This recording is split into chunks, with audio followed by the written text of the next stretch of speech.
I'm Wolf from Healing Wolf Coaching, here to dance with you through the hell of neuroplastic conditions, laughing in the devil's face. So let's take a deep breath in and laugh it out.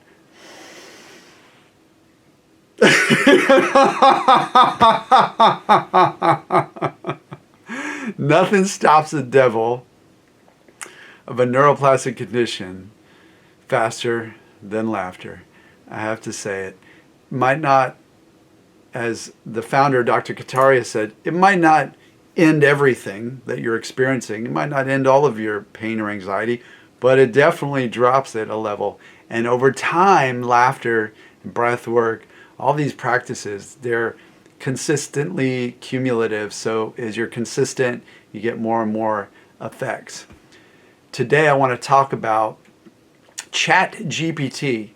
When you're on a journey with something like chronic pain or anxiety or panic attacks or insomnia or depression or OCD, PTSD, repetitive thoughts, rumination, negative thinking, all this kind of stuff, there's a feeling that in the medical community that a lot of practitioners will either throw a medicine or procedure and then kind of give up. They kind of like say, well, this is just something you have to live with, whatever. And that's just not true. You don't. There's paths forward for everyone. So before we get into today's topic, which is asking ChatGPT what you would do if you were the devil and you wanted to keep people in chronic pain and illness, before we get into that, I think that it would be wonderful if you subscribe to this channel and give me a thumbs up, ring the bell, and leave a comment later about your journey and about what you might want to hear from me in these videos. So I'm going to read to you from ChatGPT when it's asked,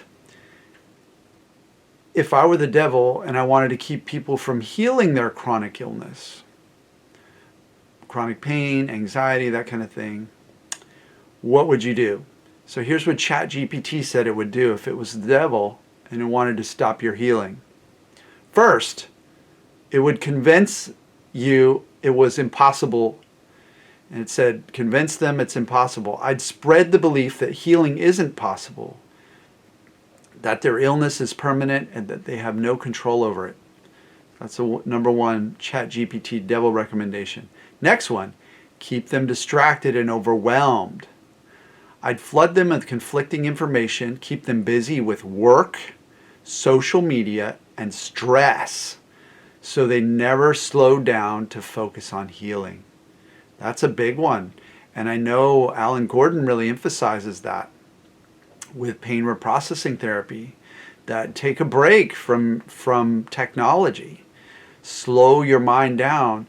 Slow down your responses when you're dealing with work situations. Take a breath as you respond to an email, or give yourself a little space to contemplate a response, to be very present, and rather than feeling that sense of urgency, because it's better in all cases to respond with competence and with presence than with urgency and stress.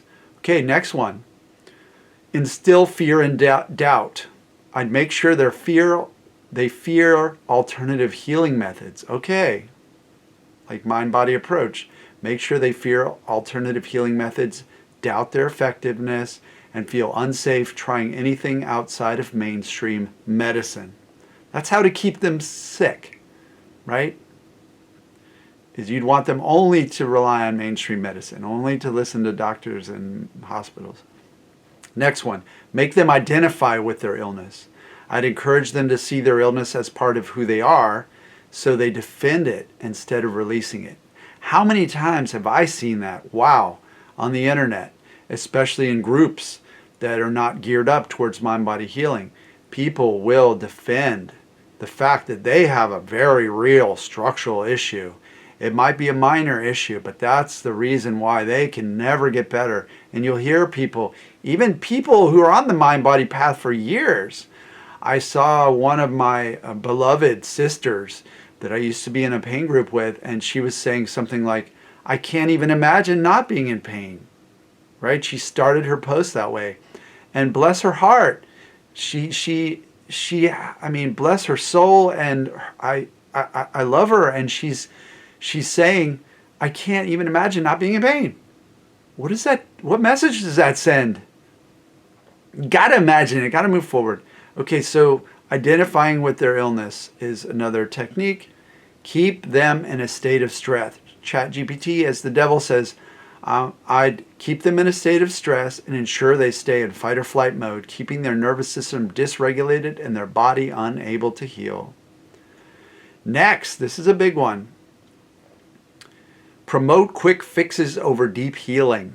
I'd make sure they only look for symptom relief like pills or temporary solutions instead of addressing root emotional and subconscious causes. So that's what I do. I'm not looking for subconscious causes. I'm allowing subconscious to clear what it needs to clear when I work one-on-one with clients. Next, undermine their self-belief. I'd whisper that they aren't strong enough to heal, that others can do it, but not them. Wow. Potent negativity here. Isolate them. I'd make sure they feel alone, unsupported, and misunderstood, cutting them off from communities and mentors who could empower their healing journey. There we go. And there's also an isolation that comes from negativity groups where everyone just complains. Nobody feels any better. That's just a way of getting sympathy, which really doesn't help that much. Encourage emotional suppression. I'd make them avoid deep emotions and past traumas so they never clear the energy blocks that contribute to illness. All right. That's the opposite of what I do with clients. I clear those blocks, I release that energy, and it goes right to healing. So next one, make healing feel like a chore. I'd turn self-care into something exhausting and burdensome instead of something joyful and empowering. So to end, ChatGPT, acting as the devil, trying to stop someone from healing, would say, basically, I do everything possible to keep them disconnected from their body, intuition, and inner power. Because once they reclaim that, healing becomes inevitable. I love that. Healing becomes inevitable. It's so true. You're going to heal. You're going to get through. Your life's going to expand again. Everything's going to blossom for you. I know that. I love you in that. And I'm here for you. Visit my website at healingwolfcoaching.com if you'd like to work with me one-on-one to accelerate your healing and clear those blocks and negative beliefs, those demonic, devilish beliefs.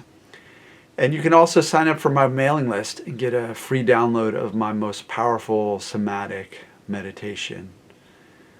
Thanks for watching. I'll see you in the next video.